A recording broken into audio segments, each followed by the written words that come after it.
Friends नमस्कार, मैं Sudarsh Vajpayee motivational videos में आपका स्वागत है। फ्रेंड्स, आजकल यूट्यूब हो, इंस्टाग्राम हो या फेसबुक पेज हो, हर जगह एक ही गाना बहुत ज़्यादा ट्रेंड कर रहा है, कच्चा बादाम। कच्चा बादाम किसने गाया, कैसे यहाँ तक आ गया और किन लोगों के लिए एक तमाचा है। एक साधारण सा इंसान भुवन बाडियाल, पश्चिम बंगाल की बीरभूम जिले का रहने वाला, अपनी बहुत सी साधारण ज़िंदगी जी रहा था। पिछले 10 साल से वो मूंगफली बेच रहा है, गांव गांव में जाके एक गाने को वो गाता है। अपने 3 बच्चों के साथ में एक टूटे फूटे मकान में रहता है। क्या उसे पता था उसके लक किस तरह से एकदम से चेंज हो जाएगा, या उसकी मेहनत आज एकदम से उसको ऐसे प्लेटफॉर्म पे लाके खड़ा कर देगी जिसकी उसने कल्पना भी नहीं की थी। मैंने क्यों कहा ये तमाचा।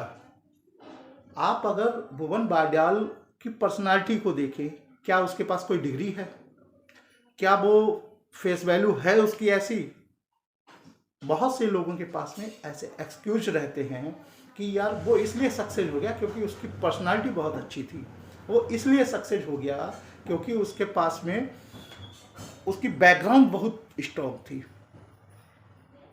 क्या हमारे सामने ये भुवन बाडियाल जो आजकल इतना ट्रेंड चल रहा है, क्या ऐसा कुछ भी है इसके पास में?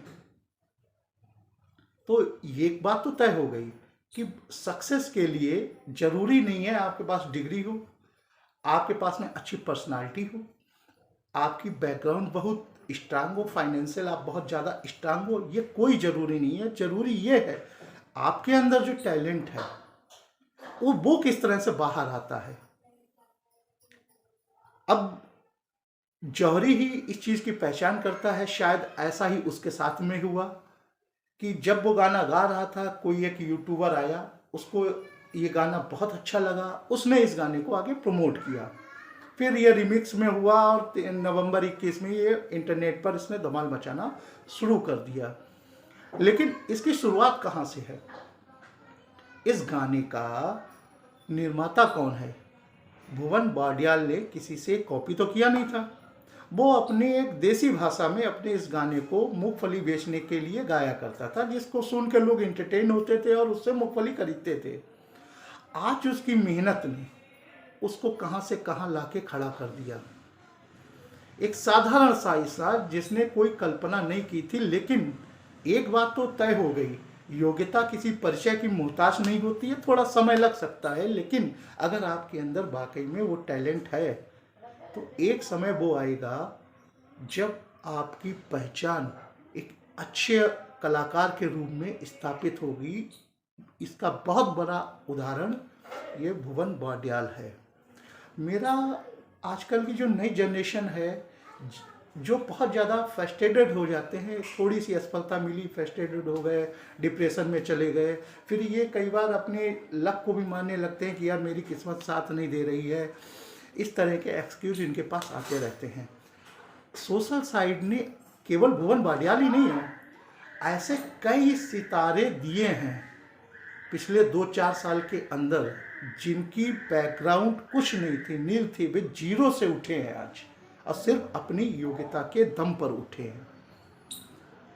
तो मेरा सिर्फ आजकल की नई जनरेशन को यही कहना है कि ये एक सबके सामने उदाहरण है। तमाचा शब्द सिर्फ मैंने इसलिए इस्तेमाल किया कि ये सबके सामने उदाहरण है कि प्रसिद्धि के लिए, सफलता के लिए कोई ज़रूरत नहीं है किसी भी तरीके की आपके पास फैसिलिटी हो।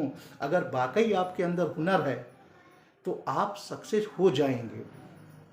सबसे बड़ा उदाहरण आज सबके सामने है, जिसको यूट्यूब चलाना नहीं आता, सोशल साइट से बिल्कुल अनभिज्ञ है, कोई क्वालिफिकेशन उसके पास में नहीं है, लेकिन देखिए आज कहाँ कहाँ पर उसको बुलाकर सम्मान दिया जा रहा है।